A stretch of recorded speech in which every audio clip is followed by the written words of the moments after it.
नमस्कार, आप देख रहे हैं आज की खबर। आपके साथ में हूं अफीफा मलिक। शुरुआत करते हैं आज की बड़ी खबरों से। लखनऊ से इस वक्त की बड़ी खबर, आज शाम को होगी योगी कैबिनेट की बैठक। कैबिनेट बैठक में कई अहम प्रस्तावों पर होगी चर्चा। लखनऊ से इस वक्त की बड़ी खबर, आज शाम को होगी योगी कैबिनेट की बैठक। कैबिनेट बैठक में कई अहम प्रस्तावों पर होगी चर्चा। शाम 4 बजे मुख्यमंत्री आवास पर होनी है बड़ी बैठक। करीब 2 दर्जन प्रस्तावों पर होगी चर्चा। आज शाम को होगी योगी कैबिनेट की बैठक। कैबिनेट बैठक में कई अहम प्रस्तावों पर होगी चर्चा। लखनऊ से इस वक्त की बड़ी खबर, आज शाम को होगी योगी कैबिनेट की बैठक। कैबिनेट बैठक में कई अहम प्रस्तावों पर होगी चर्चा।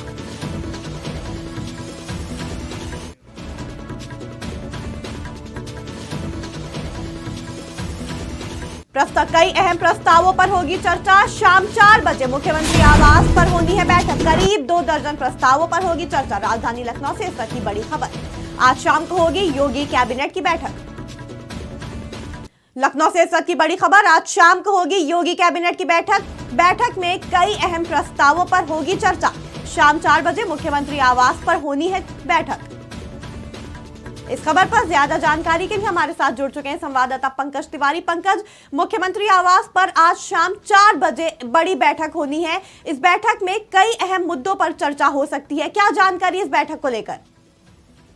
जी अफीफा, बिल्कुल आपको बताना चाहेंगे कि आज राजधानी लखनऊ में सीएम आवास पे एक कैबिनेट की बैठक बुलाई गई है। शाम 4 बजे ये बैठक होगी और इसमें लगभग 2 दर्जन ऐसे प्रस्ताव हैं जिन पे मुहर लग सकती है। और आपको बताना चाहेंगे इन प्रस्तावों में सबसे जो अहम है वो है 23-24 के लिए तबादला नीति जो बनाई जा रही है, उस पे मुहर लग सकती है। साथ ही साथ कैबिनेट की बैठक में राजस्व और औद्योगिक विकास के विभाग के प्रस्ताव पे मुहर लग सकती है। और इसके साथ साथ जो डॉक्ट नीति आई है, इस डॉक्ट नीति को भी मंजूरी आज मिल सकती है। और इसके साथ आपको बताएं, पर्यटन, परिवहन और गृह विभाग के तमाम जो प्रस्ताव हैं इनको आज मंजूरी मिल सकती है। तो काफी अहम माना जा रहा है आज की कैबिनेट बैठक को, क्योंकि देखिए जो है कि 2024 लोकसभा चुनाव को लेकर के जो बीजेपी विकास की बात कर रही है प्रदेश में, उसमें विकास की गति को कहीं ना कहीं धार देने की कोशिश की जाएगी। और जो 2 दर्जन लगभग प्रस्ताव है, इन पे जब मुहर लगेगी तो उन विकास कार्यों को गति मिलेगी। तो जाहिर सी बात है कि आज की ये जो कैबिनेट की बैठक है काफी अहम बताई जा रही है। पंकज, भाजपा को जनता का बहुत समर्थन मिला है, चाहे वो लोकसभा चुनाव हो, विधानसभा चुनाव हो या अभी निकाय चुनाव हो। तो आने वाले चुनाव के लिए भाजपा की क्या रणनीति रहने वाली है कि जनता का समर्थन उन्हें इसी तरह मिलता रहे? देखिए अफीफा, आपको बता दें कि भाजपा जो है कि किसी भी मौके को चूकना नहीं चाहती है। साथ ही साथ अपने जो है कि दूसरे कार्यकाल को भी भुनाना चाहती है। 2 कार्यकाल एक साथ भाजपा जो लेकर के चल रही है, चाहे वो केंद्र सरकार की बात करें या फिर उत्तर प्रदेश सरकार की बात करें, दोनों जगह डबल इंजन की सरकार है और दोनों जगह सरकार के दूसरे कार्यकाल हैं। और ऐसे में भाजपा इन दिनों प्रधानमंत्री नरेंद्र मोदी के 9 साल के कार्यकाल के पूरे होने के उपलक्ष्य में एक तरह से देखा जाए तो कई तरह के अभियान चला रही है, जिसमें महाजनसंपर्क अभियान सबसे महत्वपूर्ण है। और इसको लेकर के जितने भी बीजेपी शासित राज्य है, वहां पे बीजेपी के जो बड़े नेता हैं और जो बीजेपी शासित राज्यों में जो मंत्री हैं, उनको भी इनमें लगाया गया है कि वो जनता के बीच में जाए और 9 साल के कार्यकाल को कहीं ना कहीं जनता के सामने पेश करे, जो रिपोर्ट कार्ड है। क्योंकि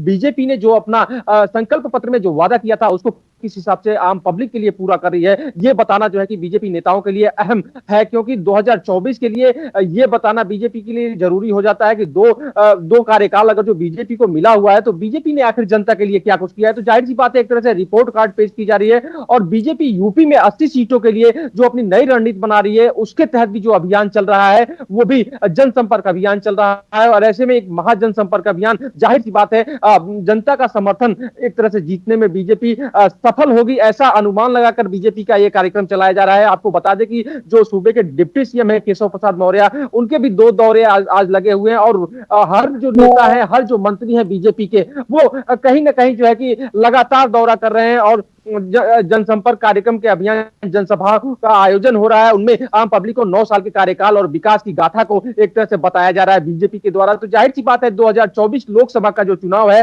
वो बीजेपी किसी भी सूरत में अपने किए गए विकास कार्य को गिना करके जनता का एक बार फिर आशीर्वाद पाना चाहती है। अफीफा, पंकज, आज शाम योगी कैबिनेट की बड़ी बैठक में कौन कौन शामिल होने वाला है?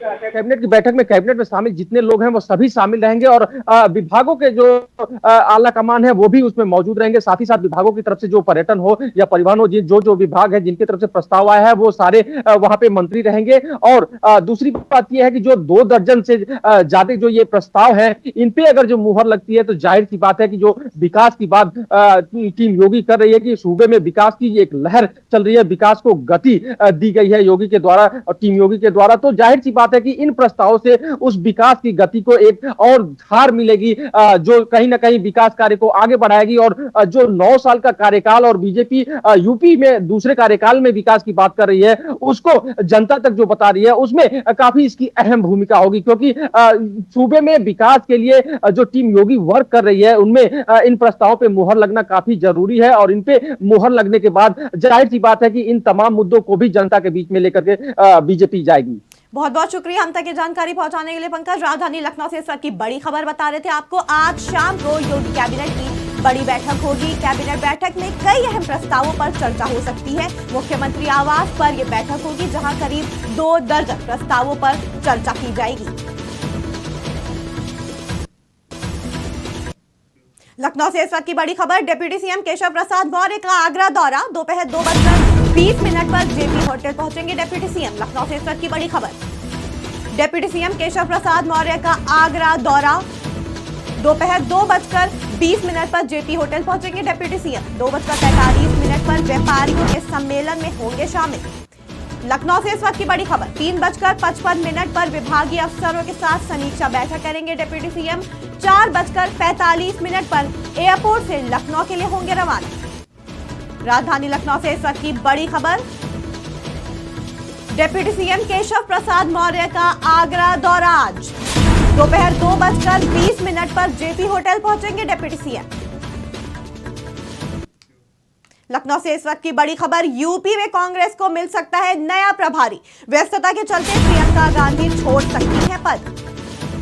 यूपी में कांग्रेस को मिल सकता है नया प्रभारी। व्यस्तता के चलते प्रियंका गांधी छोड़ सकती हैं पद। नए प्रभारी के नाम पर कई वरिष्ठ नेताओं के नाम की हो रही चर्चा। यूपी में नए प्रभारी के नाम को लेकर मंथन तेज हुआ। प्रदेश में जल्द नई कार्यकारिणी की होगा गठन। राजधानी लखनऊ से इस वक्त की बड़ी खबर। यूपी में कांग्रेस को मिल सकता है नया प्रभारी। व्यस्तता के चलते प्रियंका गांधी छोड़ सकती हैं पद। नए प्रभारी के नाम पर कई वरिष्ठ नेताओं के नामों की चर्चा।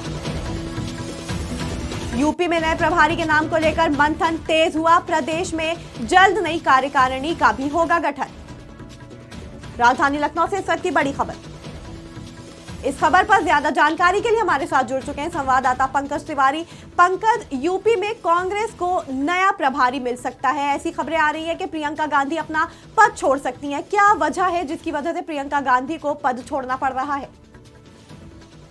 जी अफीफा, बिल्कुल आपको बता दें कि यूपी में कांग्रेस को एक नया प्रभारी मिल सकता है और ये खबर जो है कि कांग्रेस से ही आ रही है कि प्रियंका गांधी जो है वो काफी व्यस्त हैं और उस व्यस्तता के कारण जो है कि ये जो प्रदेश का प्रभार दिया गया है इसमें जो अहम जिम्मेदारी ये दी गई है इसमें कहीं ना कहीं जो कार्य किया जाता है वो कहीं ना कहीं व्यस्तता के कारण बाधित हो रहा है। इसको लेकर के प्रियंका गांधी ये पद छोड़ सकती हैं और ऐसे में कांग्रेस के लिए सबसे बड़ी चुनौती होगी कि एक जो है कि प्रदेश में नया प्रभारी घोषित किया जाए, किसके जिम्मे प्रदेश का जिम्मा दिया जाए जो कांग्रेस की नैया को पार लगाए, क्योंकि आने वाले वक्त में लोकसभा चुनाव है और जो बीते समय में जो निकाय चुनाव में जिस हिसाब से प्रदर्शन रहा है कांग्रेस का वो काफी चिंताजनक था। तो ऐसे में नए प्रभारी की तलाश कांग्रेस की तरफ से शुरू की गई है और इसमें जो है तमाम जो बड़े नेता है कांग्रेस के उन पे भी चर्चाएं चल रही है। हालांकि इस मामले में पिछले दिनों ब्रजलाल खाबरी जो पीसीसी चीफ है उत्तर प्रदेश के, उनको भी तलब किया गया था दिल्ली जो है कि मुख्यालय पे और वहां पे उनसे भी चर्चाएं चली, बातचीत चली। लेकिन जो अभी जो खबर आ रही है वो ये आ रही है कि व्यस्तता के कारण जो प्रियंका गांधी हैं वो अपने इस पद को छोड़ना चाहती हैं। तो जो नया प्रभार होगा वो किसको दिया जाएगा, कौन होगा नया प्रभारी, इसकी तलाश में कांग्रेस लगी हुई है। पंकज, प्रियंका गांधी अपना पद छोड़ रही है तो उनकी जगह पर कांग्रेस किनको नया बना सकती है? कौन नया पदाधिकारी होगा जिसके नाम पर चर्चा हो रही है? ऐसे कौन से कांग्रेस के वरिष्ठ नेता हैं जिनके नामों पर चर्चा तेज हो रही है? देखिए अफीफा आपको बता दें कि कांग्रेस जिसको भी ये प्रभार सौंपेगी उत्तर प्रदेश का जिसको भी प्रभारी बनाएगी, जाहिर सी बात है किसी न किसी अनुभवी व्यक्ति को ही ये प्रभार दिया जाएगा, क्योंकि उत्तर प्रदेश सबसे बड़ा राज्य है और उत्तर प्रदेश में लोकसभा की 80 सीटें हैं। तो जाहिर सी बात है जब भी केंद्र की बात की जाती है तो ये कहा जाता है कि दिल्ली का रास्ता यूपी से होकर गुजरता है, यानी यूपी में अगर जो मजबूती मिल जाती है कांग्रेस को तो जाहिर सी बात है दक्षिण में कांग्रेस अपने आप में मजबूत रहती है। तो यूपी में कांग्रेस अपने आप को, अपने खोई हुई जमीन को वापस करने के लिए, अपने वोट बैंक को बनाने के लिए किसी अनुभवी व्यक्ति को, जो वरिष्ठ नेता हो कांग्रेस का, उसी को प्रभार ये दे सकती है। और इसमें जो चर्चा चल रही है उसमें सबसे पहला नाम जो आ रहा है वो पूर्व मुख्यमंत्री उत्तराखंड हरीश रावत का नाम आ रहा है, क्योंकि हरीश रावत उत्तराखंड के पूर्व मुख्यमंत्री रहे हैं, केंद्रीय मंत्री रहे हैं और कांग्रेस के बहुत बड़े नेता और तजुर्बेकार नेताओं में इनको माना जाता है। और उसके बाद दूसरा नाम आता है तारिक अनवर का,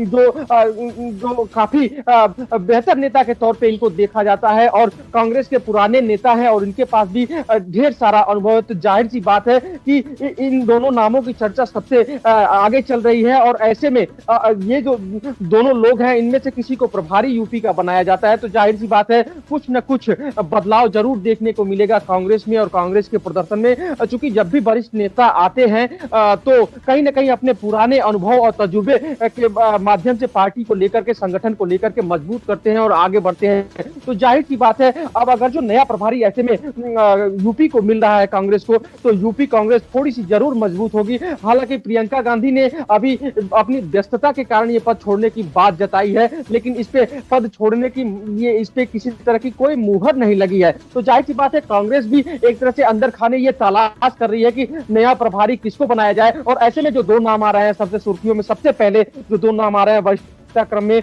वो हरीश रावत और तारिक अनवर के आ रहे हैं। अफीफा बहुत बहुत शुक्रिया हम तक की जानकारी पहुंचाने के लिए। पंकज, यूपी में कांग्रेस को मिल सकता है नया प्रभारी, व्यस्तता के चलते प्रियंका गांधी छोड़ सकती है पद। हालांकि इस खबर पर अभी मोहर नहीं लगी है, लेकिन इस पद के नए प्रभारी के नाम पर भी कांग्रेस में चर्चा होने लगी है। चर्चा यूपी में नए प्रभारी के नाम को लेकर हो रही है, जिसको लेकर मंथन तेज हो गया है कि कौन होगा प्रदेश में नया प्रभारी।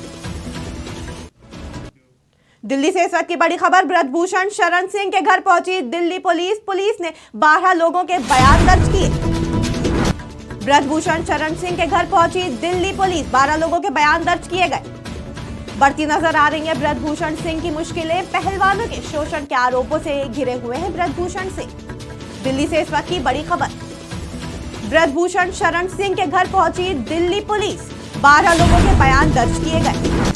बढ़ती नजर आ रही है ब्रजभूषण सिंह की मुश्किलें, पहलवानों के शोषण के आरोपों से घिरे हुए हैं ब्रजभूषण सिंह। इस खबर पर ज्यादा जानकारी के लिए हमारे साथ जुड़ चुके हैं संवाददाता पंकज तिवारी। पंकज, ब्रजभूषण शरण सिंह के घर दिल्ली पुलिस पहुंच चुकी है, 12 लोगों के बयान भी दर्ज किए गए हैं, और क्या क्या जानकारी है दिल्ली पुलिस के इस एक्शन को लेकर?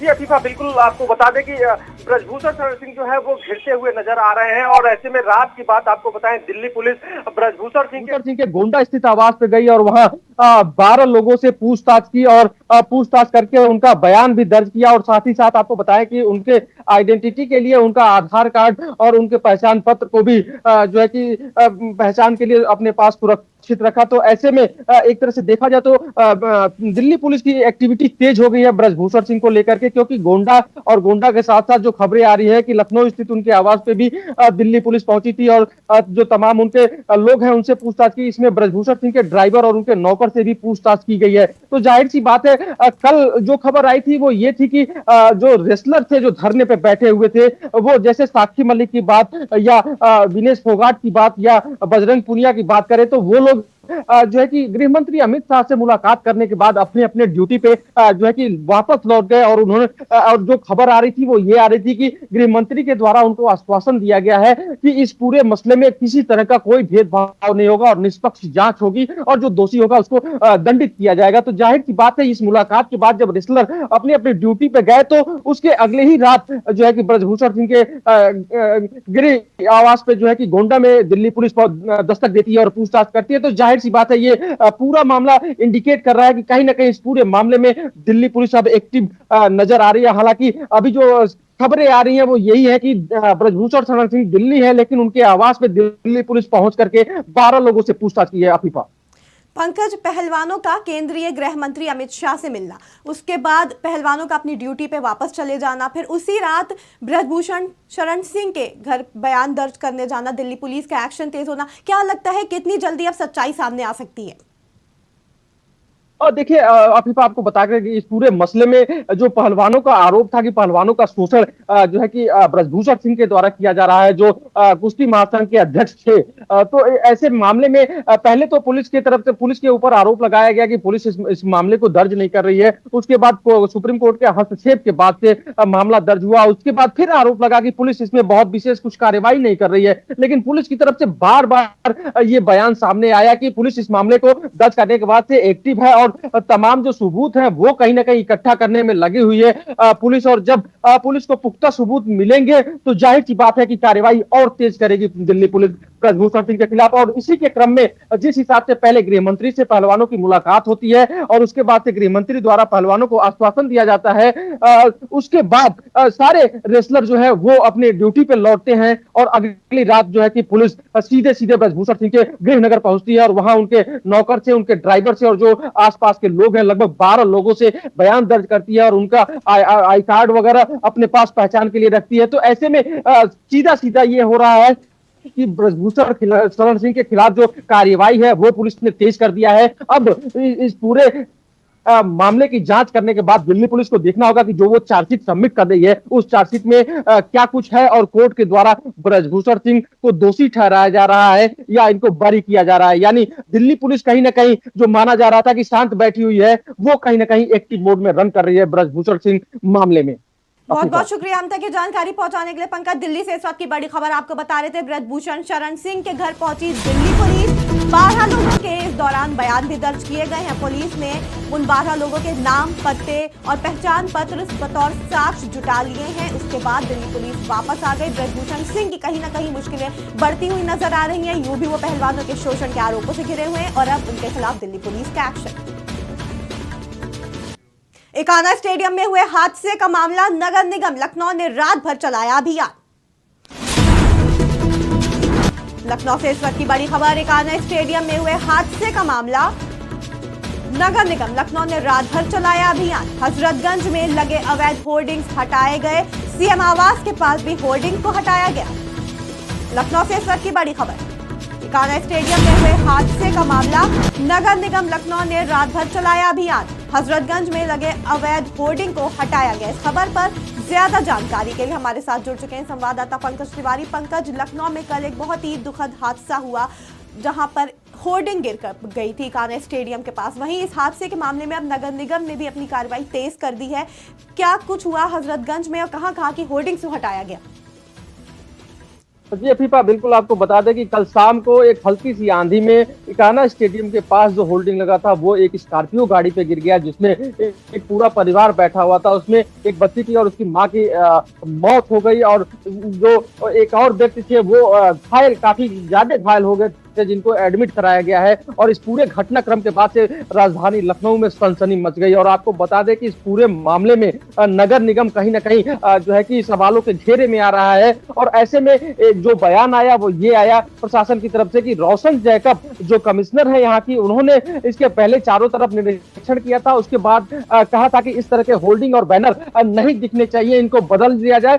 जो खतरे की घंटी बजा रहे हैं पूरे राजधानी में, वैसे होल्डिंग और बैनर और जो अवैध बैनर है वो नहीं दिखने चाहिए। तो जाहिर सी बात है कहीं ना कहीं इसमें नगर निगम की लापरवाही साफ झलक रही है। और ऐसे में जब ये कल घटना हुई और इसमें 2 लोगों की मौत हो गई, तो कहीं ना कहीं नगर निगम के जो अधिकारी हैं और कर्मचारी हैं उनके तोते उड़े हुए थे। क्योंकि कल योगी आदित्यनाथ का जन्मदिन था और वो 3 दिवसीय गोरखपुर दौरे पे हैं। तो सूबे के मुखिया गोरखपुर में है, अगर वो जाहिर सी बात है लखनऊ में रहते तो इस पर त्वरित कार्रवाई भी हुई होती। तो ऐसे में कहीं ना कहीं एक खौफ, एक डर जो है वो नगर निगम के कर्मचारियों और अधिकारियों में बना हुआ है। और इसको लेकर के रात भर कार्रवाई चली है नगर निगम के द्वारा कि जहां जहां भी होल्डिंग लगा हुआ है अवैध रूप से और जो भी स्टैंड हैं जो जंग खाए हुए हैं, जिनके गिरने की संभावना है, जो खतरे की घंटी राजधानी में बजा रहे हैं, उनको त्वरित हटाने की कार्रवाई तेज की गई है। यानी जो भी अवैध होल्डिंग थे वो रात भर हटाए गए। और इसमें जो है कि मुख्यमंत्री आवास के सामने जो होल्डिंग लगा हुआ था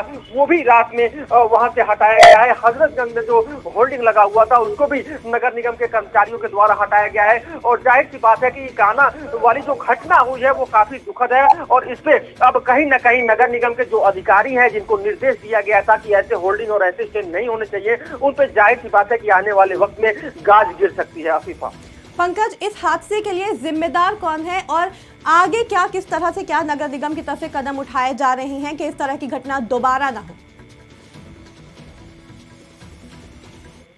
लखनऊ से इस वक्त की बड़ी खबर, कान्हा स्टेडियम में हुए हादसे का मामला।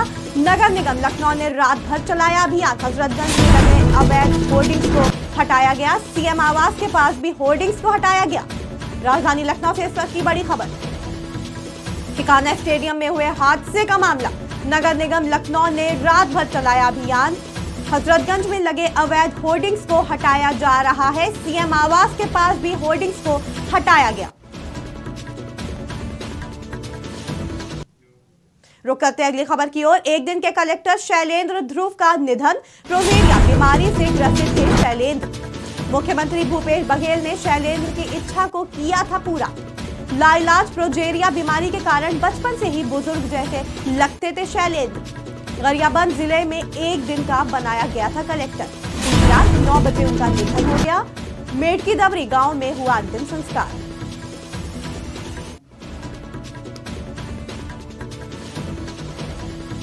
मुख्यमंत्री भूपेश बघेल ने शैलेंद्र की इच्छा को किया था पूरा। एक दिन के कलेक्टर बने शैलेंद्र ध्रुव का निधन हो गया। प्रोजेरिया बीमारी से ग्रसित थे शैलेंद्र।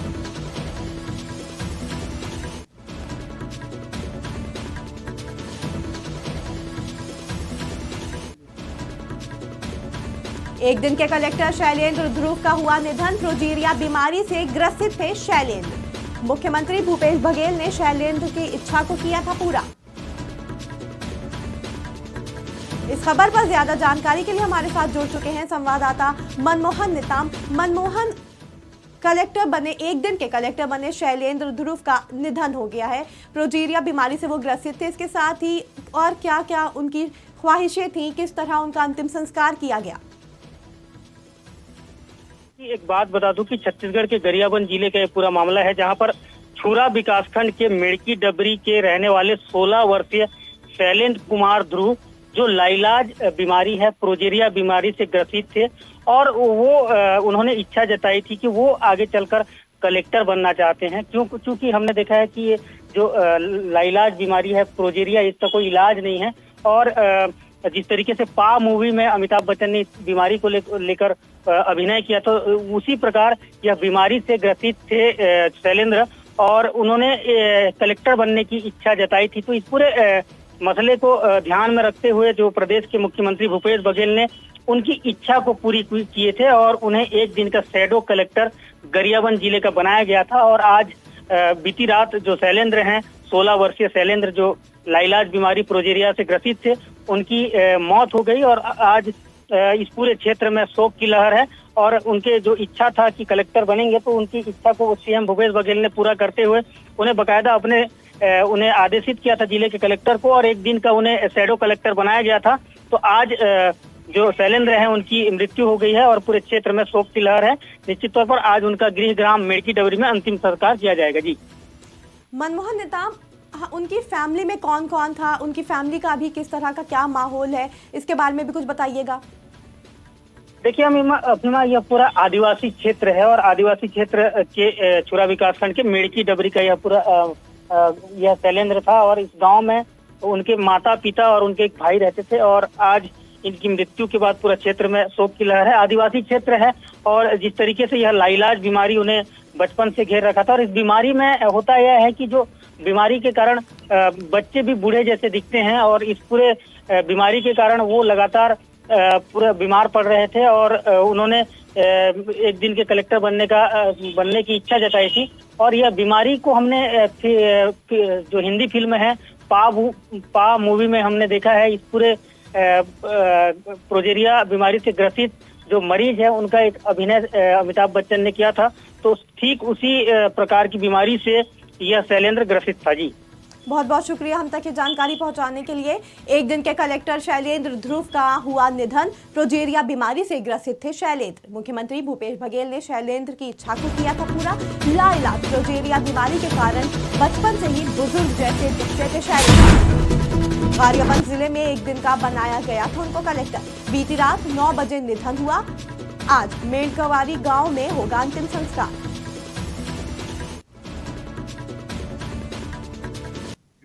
तो ये थी इस वक्त की बड़ी खबरें। जुड़े रहें आज की खबर के साथ ताजा तरीन खबरों के लिए।